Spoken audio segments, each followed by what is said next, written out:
1, 2, 3에 대한 1대1 대응 방법의 수가 집합 S에 가능한 경우로서의 원소의 개수 따라서 3팩토리얼까지 6가지가 됩니다. 1, 2, 3에 대해서 FK가 K가 아닌 게 SK, 그럼 SK가 아니라는 것은 FK가 K라는 조건이 되겠죠.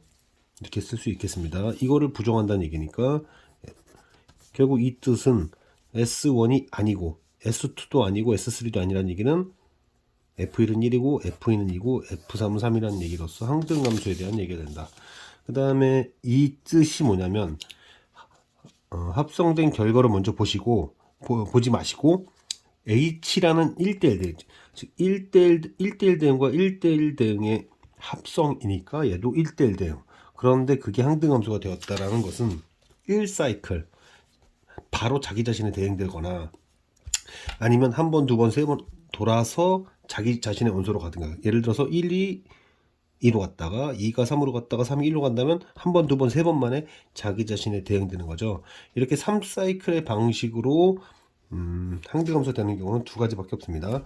따라서 항등함수 되는 전체 경우 수는 세 가지가 될 거예요. 그러면 이렇게 세 가지의 경우 중 한 가지로서 얘가 결정된다면 얘는 어차피 그러니까 제일 먼저 변수가 만나는 게 얘니까 얘는 자유로운 선택을 할 수 있어요. 자유로운 선택을 하고 그 자유로운 선택의 결과에 대해서 역함수를 매겨버리면 F는 자동 결정된다.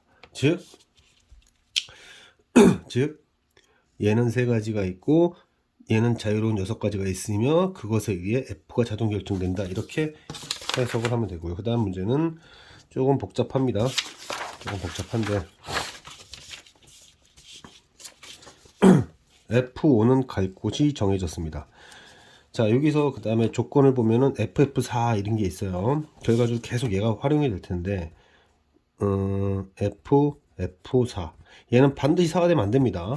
왜냐면 4가 됐다간 4가 3이 되니까 일단 F4는 반드시 4가 안 된다는 걸 알 수 있고 그러면 1이 어디로 갈 것인가에 따라서 경우의 수가 결정이 될 텐데 F1이 1로 간다면 F1이 1로 이렇게 간다면 F5는 이미 4로 갔고 그러면 F4는 이미 4는 반드시 안 되고요. 4가 1이 되면 이거에 모순 나서 1도 안 되고 그 다음에 얘가 5로 가면 5가 갈 곳이 정해져 있기 때문에 그러니까 앞으로 뒷부분을 계산할 때 F4는 4와 5가 반드시 안 된다는 걸 알고 있으면 됩니다.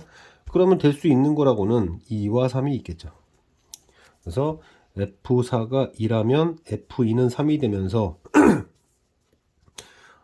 1 이미 결정됐고 F2도 결정됐으니까 3을 선택하는 방법이 자 이렇게 존재할 거고 F4가 3이라면 F3이 3이 되면서 F2를 선택할 수 있는 가지수가 선택의 경우가 남게 됩니다.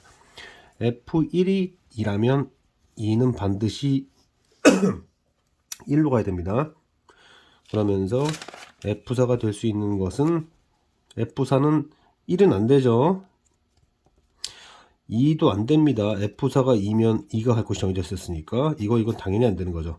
그래서 갈 수 있는 것은 F4는 4와 5가 절대 안 된다고 했습니다. 그러므로 1, 2만 고민하면 되는데 거기도 안 되니까 F4가 갈 수 있는 것은 3만 가능하고 그럼 F3은 3이 되면서 갈 곳이 다 결정이 돼 버린 거죠. 그래서 한 가지밖에 없습니다. 그 다음에 F1이 3이라면 F4는 이미 1이었고 그럼 F3은 1로 이렇게 이미 갈 곳이 정해져 있고 그러면 4가 갈 수 있는 곳이 어디가 있는가?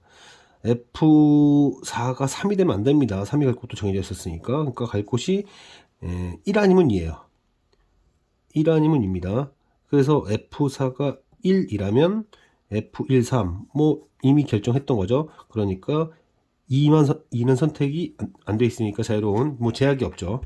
근데 F4가 1 또는 2인데 F4가 2라면 F2는 3이 되면서 확인해 봐야 돼요.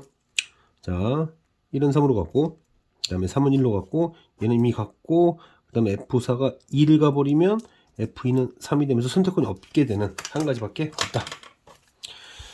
자, 이제 남은 것들 몇 개 없습니다. 그러면 F1이 만약에 4로 갔다고 합시다. 그러면 이제 FF4. 자, 이거는 F1이 사면은 요것 때문에 F4는 1이 되고, 그러면 F4가 1이 되면 F1이 3이다 못 쓴답니다. 안 되죠. F1이 5라면 F5는 1인데 F4라고 조건을 줬으니까 얘도 더 이상 안 되더라. 그 다음에 코시부등식이네요. 코시부등식은 이렇게 떨어져 있는 것들이 곱해서 루트 씌우고, 곱해서 루트 씌우며, 얘를 얘로 나눈 것을 루트 씌우고 얘를 얘로 나눈 걸 루트 씌운 게 등호 조건입니다. 그러면 지금 여기서 3a가 있으니까 여기다 3a를 주면 곱해서 루트 씌워서, 또 얘가 있으니까 3b 플러스 6을 주고 곱해서 루트 씌우고, 그런데 여기와 여기 개수 3분의 1을 곱하면 동일해지죠. 즉, 그리고 여기 x 곱해야 됩니다. 그러면 이 식은 3분의 4 x 이상이 됩니다. 3분의 4 x 이상. 이렇게 되거나 뭐 이렇게 되거나 이렇게 된다는 얘기죠. 역함수가 존재하려면 1대1 대응이 돼야 되고, 그렇다면 이 함수의 대칭축 x좌표 여기 있으면 1대1 대응이 안 되죠. 따라서 c는 3이라는 점 이상이 돼야 되는데, 연속함수가 돼야 되니까 3을 넣었을 때 4가 나와야 되고, 그러면 c는 3밖에 안 된다. 대칭축이었다는 얘기입니다. 자, 그러면은 이제 등호 조건만 확인해 봅시다. 얘를 얘로 나눠서 루트를 씌우고, 그러면 3a. 얘를 얘로 나눠서 루트 씌우고, 그러면 a는 b 플러스 2가 돼요. 그러니까 a 빼기 b는 2고 c는 3 결과적으로 됐고요. 마지막 문제는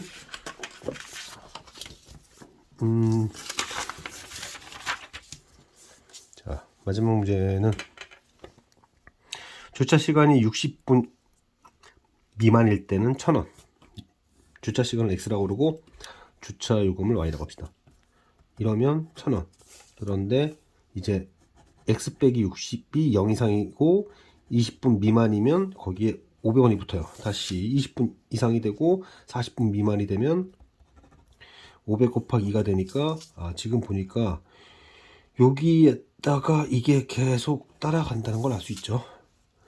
여기가 220 곱하기 n이면 여긴 이렇게 되겠구나 추측할 수 있습니다. 이제 가우스를 씌우기 위해서 20으로 나눕니다. 그럼 얘를 가우스를 씌우면 n-1이 되죠. 그래서 이거에 가우스 씌운 다음에 1을 더한 게 이쪽으로 가야 돼요. 이렇기 때문에 이거에다가 1을 더한 거, 그리고 이 부분도 빨리 처리하고 가우스 안에서 정수 부분 나가면 -2. 그럼 얘랑 사라지게 됩니다. 사라지게 되죠. 이렇게. 그러니까 이게 fx가 되죠. 이게 fx가 됩니다. 즉 이 범위에서 이렇다는 얘기입니다. 따라서 3시간 45분 225가 여기 들어갔을 때 요금이 나오게 되죠.